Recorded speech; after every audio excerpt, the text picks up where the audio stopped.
So in the last video, I slandered Justin Trudeau.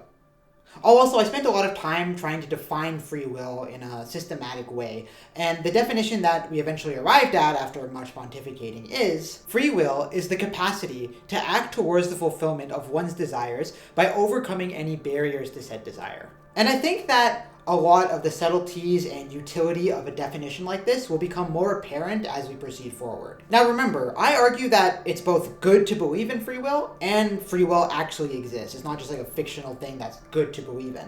So how do I actually go about proving the existence of free will? Well, I can't really prove it beyond a shadow of a doubt, but what I'm going to be doing are constructing a series of axioms, and hopefully these axioms will seem logical and reasonable, and if these axioms are true, the conclusion that follows, and that conclusion will be that free will exists, should also be true. And I'm going to be reasoning for these axioms and making them very clear and convincing you, hopefully, that these are reasonable things to believe. So you shouldn't just take my axioms on faith, but realize that these are actually relatively simple axioms and easy to accept. But now we're going to have to consider something which I rarely see philosophers directly address, even though it's really important to establish. And that's the fact that when we argue for the existence of free will, or argue that free will doesn't exist, what exactly are we attributing free will to? It's one thing to talk about the existence of free will, but it's another thing to actually know what it is that possesses free will. Because if you don't clarify this, you act under the assumption that it's like really obvious what we're attributing free will to, when in reality it's actually not, and it's actually a very complicated matter. The obvious answer is you. You have free will. But what exactly are you? Are you all of the matter that comprises your body? Well, if you're a reductionist materialist, that's all you can be, because this is the position that the only thing that objectively exists, that really exists, is matter. And I should clarify that sometimes materialism is the idea that everything can be explained in terms of matter, but I'm talking more specifically about the belief, which is also referred to as materialism, that the only thing that really objectively exists is matter. So this position is sometimes also referred to as physicalism, and it's a point of view that you can hold about the universe. But I need to stress that it's not an inherent fact about the universe. It's an assumption. It's something that we assume a priori. You can't actually prove materialism to be true. All you can do is assume that it's true and then kind of reason your way from that assumption. So if you assume that materialism is true at the outset, you can come to the conclusion that things like your consciousness or your thoughts or your beliefs are not real, or that they're epiphenomenon, or that they're illusions. But just to be clear, nobody's ever used science to show that materialism is true. All you can really do is assume that it's true a priori. And so a lot of scientists do take a materialist perspective in their respective fields of study. And it might be a very useful thing to think about or to hold in mind when conducting science in biology or chemistry or physics. But then they often make the mistake of thinking that materialism is inherently compatible with science, or that like it's the only scientific viewpoint that you can hold. Or even that science has somehow proven materialism to be true, which isn't actually the case. And I think that this is one of the a priori assumptions, which when people assume can lead them to the conclusion that free will doesn't exist. But let's think about this. What about something like your moral beliefs? Do they exist? Your moral beliefs are inside your mind. They're your beliefs. But they're also subjective, because different people can have drastic differences in their moral beliefs. So there's a sense in which they can't be material, because matter is something that's supposed to objectively exist. It doesn't differ from person to person. A table is still made out of matter, no matter who you are. Moral beliefs, on the other hand, feel more like fictions, like something that we believe in out of convenience, but which don't actually have any basis in the material world, kind of like fairy tales. The materialist standpoint would be to say that something like a moral belief doesn't actually exist. It's just an illusion, or maybe just an epiphenomena of material processes. The material processes that underlie them are the thing that really exist, that objectively exist. Because the only thing that objectively exists is matter. So even if you have a moral belief inside your mind, it's really the matter that comprises that moral belief, or that facilitates it, which is real. But if you look objectively at the way humans live, and not just abstract human behavior using a priori materialist principles, something like a moral belief, like the belief that stealing is wrong, does cause a person to act differently. It causes them to not steal other people's belongings. A person who believes that eating meat is wrong will act differently from somebody who doesn't hold that belief. And so this shows that all of these so-called illusions actually have tangible effects upon the world. And so I don't think that pointing to the non-existence of moral beliefs is actually a tenable position. Because then we have to ask the question of how is it that human societies can function at all? How is it possible that we can live in these massive collections of people known as societies and get along relatively relatively fine, because society depends on people believing in morals. So saying that moral beliefs don't inherently exist just raises the question of how it is that moral beliefs can cause entire societies to form and stay cohesive. How is it that a supposedly non-existent phenomenon can have such a pronounced effect upon the world? Ontology is the study of existence, and this includes deciding which entities exist and which entities don't exist. So in our ontology of the universe, we can either say that moral beliefs don't exist, but they can still somehow influence the world, or we posit that they do exist, but then we have to somehow place the idea of moral beliefs in our ontology. And if we do this, we have to dispense with the assumption of materialism, which is a very good guiding principle in certain disciplines, but not inherently true. So moral beliefs should be considered a part of our psyches. And while materialists tend to think of the psyche as either non-existent or epiphenomenal, I would say that as far as you're concerned as a human being, the psyche is the only thing that objectively exists, because you're only in direct contact with your experience. You don't know what the world is like out there. You can only perceive it using your mind, using a kind of reconstruction of it that your brain produces. And so you're only ever in direct contact with your psyche. You can infer the existence of other things using your psyche, but that's an inference. Really, the only thing you know objectively exists is your own mind. And so this means that the psyche is objectively real. You can't just call it an illusion. This position is called psychic realism, or at least I refer to it as psychic realism. And I don't really know why it's not the norm, given how much more logical it is than just pure materialism. Because assuming that matter is the only thing that exists is demonstrably false. You can show that things exist, our psyches namely, that aren't necessarily material. So does this mean that the things I create with my mind exist objectively? For example, you can close your eyes and imagine something like a unicorn. Does this mean that unicorns exist? Well, I would say no, unicorns don't exist, or at least I don't think they exist, but that image you created with your mind does exist. Yes, it represents something that doesn't exist, but the image itself, that subjective feeling of seeing that thing with your mind's eye, that is a real thing. That in and of itself does exist. So your imagination objectively exists, even if you're using that imagination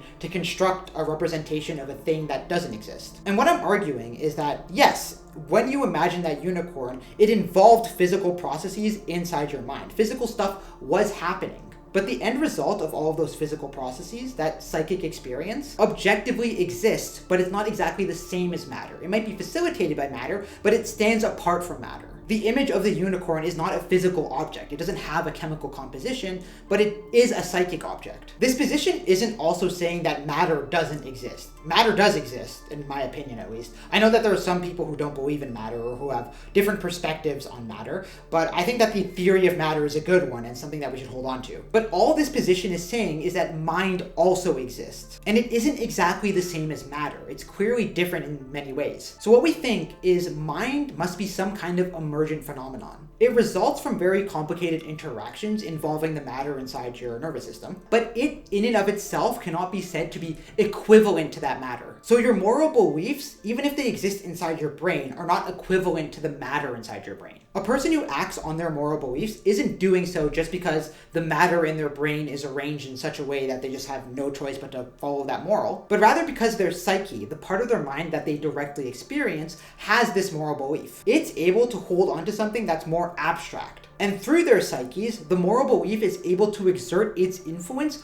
over the matter which comprises that person's body, causing them to act differently in accordance with their beliefs. I mean, think about it. A moral belief is something totally abstract. It's almost like it's metaphysical, and yet it's still able to influence the physical world. And just reflect on your own moral beliefs, or your lack thereof if you're an amoral person. How is it that your moral beliefs inside your mind can influence you to act in certain ways? It's the sense that you can subjectively experience your moral beliefs and reflect on them and think about them that causes you to act differently. It's not just this automatic process and then you also have this abstract thing in your mind. The abstract thing is capable of influencing you to act differently. If you're unfamiliar with the concept of emergence, you should look into it because endlessly fascinating, probably one of the strangest phenomena that exists in the universe. But one analogy that might help us understand emergent phenomena is to think of something like the relationship between a symphony and all of the individual notes that comprise a symphony. While a symphony arises from the individual notes and is ultimately dependent on them for its existence, the symphony possesses qualities and characteristics that are not reducible to those individual notes. The symphony has its own melody, harmony, structure, as well as an emotional impact which the individual notes don't have in and of themselves. You can't just look at the individual notes and then get all of those properties of the symphony back. So you can see how many individual notes are a key component in the symphony, but the symphony itself has many characteristics that are not to be found in those individual notes. So in a similar way, the mind could emerge from material processes, but in and of itself is something distinct. My emotions, for example, there's no way to understand what I'm feeling by just looking at the matter inside my mind. I can't look at the individual pieces of matter inside a person's brain in order to determine what they're feeling or what they're thinking. You might think it's possible to know about the state of a person's psyche if you can see like the chemical composition of their bloodstream, for example. Like if you detect high dopamine in their brain, you might conclude that the person is experiencing pleasure. But that's an inference. You can't use that information to determine exactly what it is that the person is feeling. They might be experiencing pleasure, but you don't actually know what that pleasure feels like for them. Their actual subjective experience isn't inferable from just looking at the matter. The whole is not reducible to the parts. So now I'd like to refer you to an Exerbia video which goes into the idea of the psyche really well and really breaks down why there's this huge difference between matter and mind. But he makes a great point in the video about an orca named Telequa.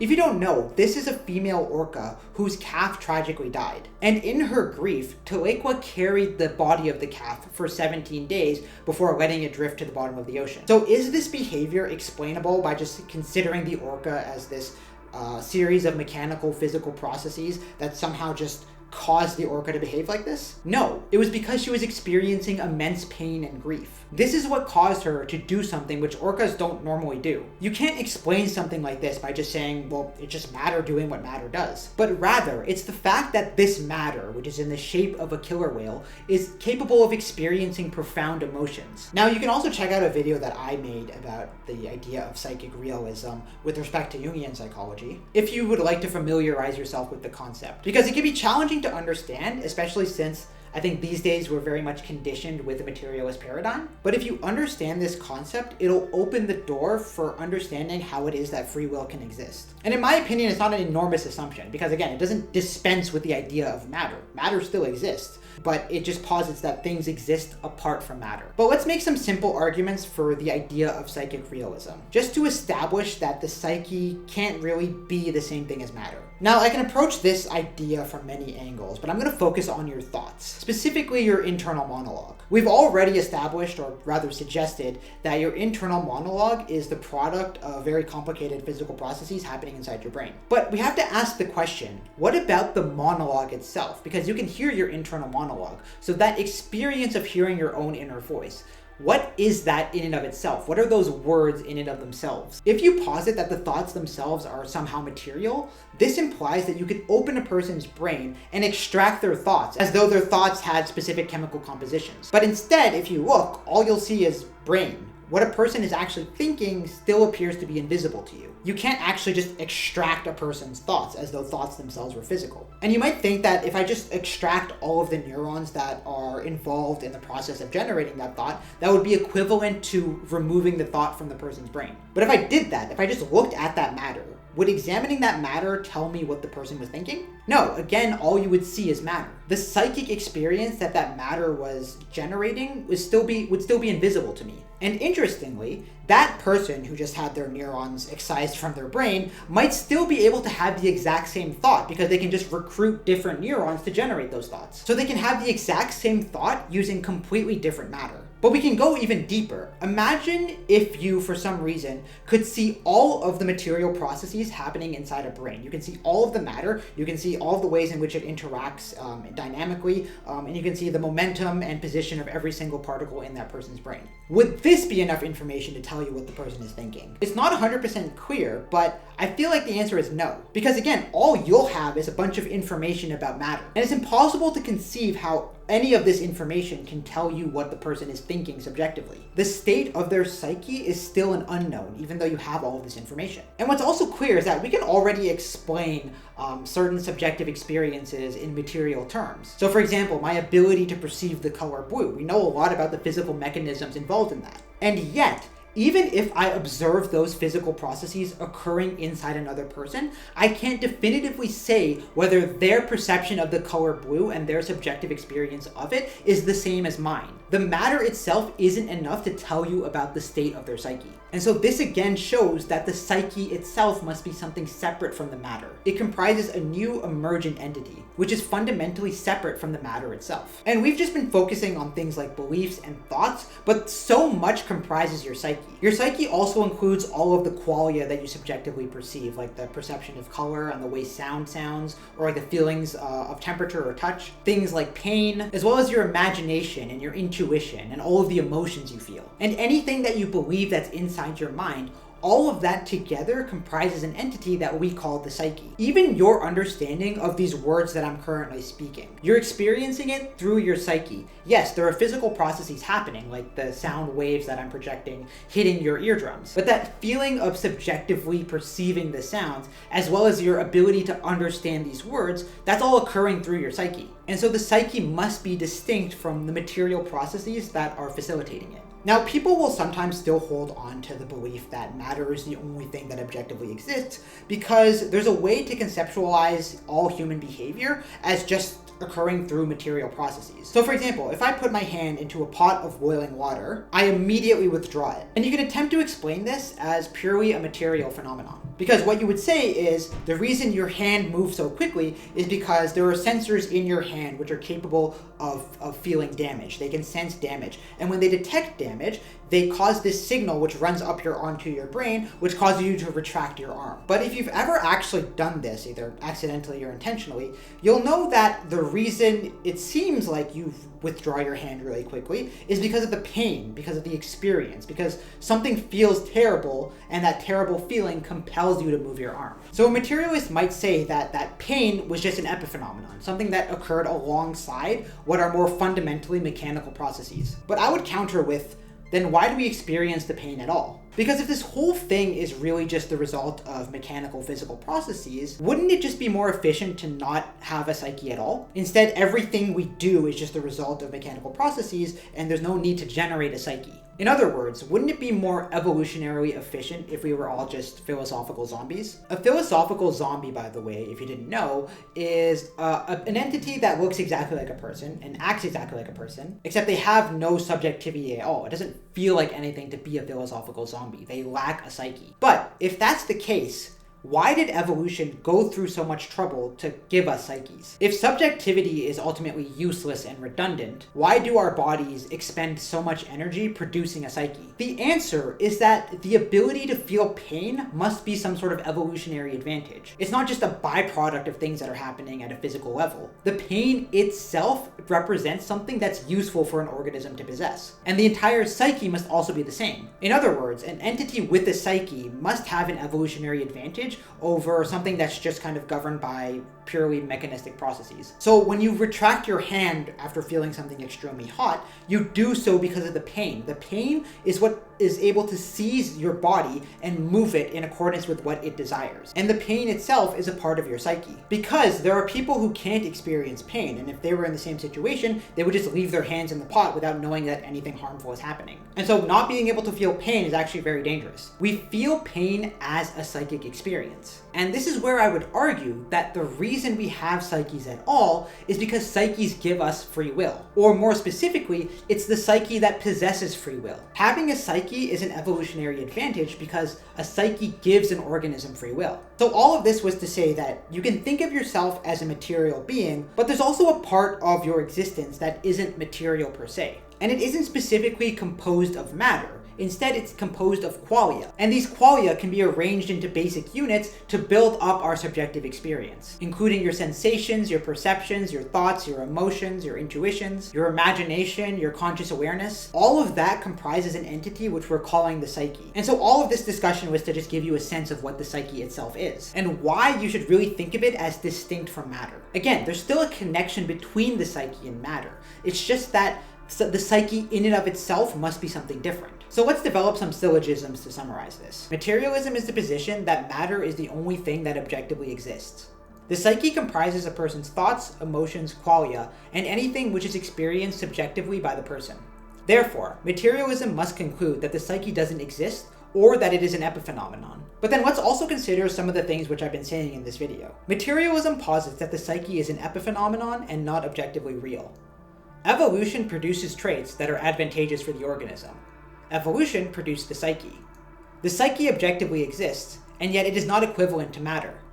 Therefore, materialism is false, and the psyche is evolutionarily advantageous. Okay, so what was the point of establishing that? Well, if materialism is false, and the psyche objectively exists, I want to put forth some axioms which are going to be really helpful in showing that free will exists. Let's keep the definition of free will as one axiom, and then let's add a couple more axioms which we're going to assume going forward. And the last one is going to explicitly state what we're attributing free will to. Free will is the capacity to act towards the fulfillment of one's desires by overcoming any barriers to said desire.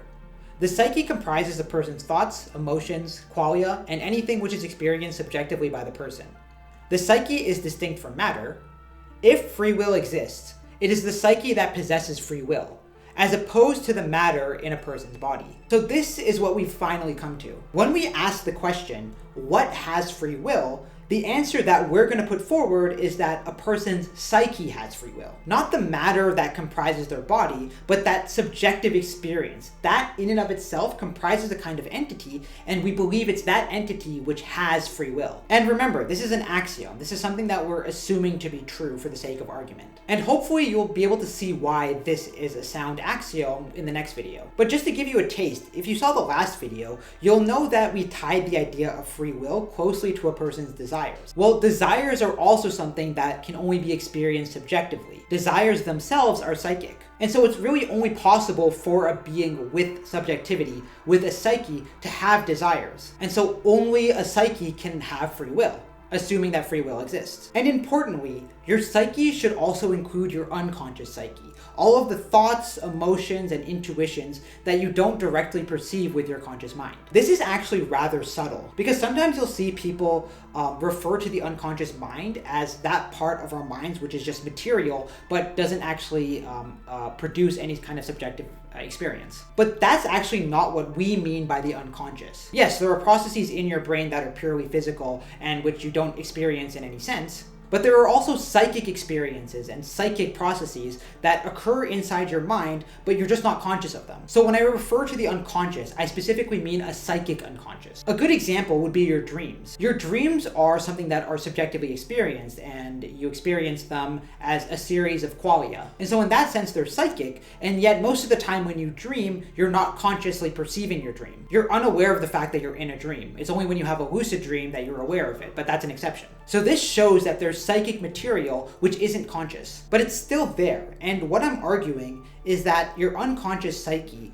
forms part of the entity to which we're attributing free will. So this simple axiom, the idea that it's the psyche which possesses free will, is something that I rarely ever see being addressed in discussions of free will. They treat it like it's extremely obvious what we're attributing free will to, that there's no point to discuss it. But simply saying that it's a person who possesses free will or who doesn't possess free will really oversimplifies the nature of human existence. Because I'm not just a material being, I'm also a psychic being. And my psyche is an entity that objectively exists because I can perceive its effects upon the physical world. My moral beliefs cause the world to be different, and so the psyche must exist. So hopefully a clear conception of free will is beginning to emerge. We've defined free will, we've explained what it is we're attributing free will to, and this is laying the kind of foundations for showing that free will must exist. So in the next video, I'm going to explain how it is that psyches can have free will. We've already assumed that psyches possess free will, but how? How is it that something something like a psyche can have free will. And I'm going to show that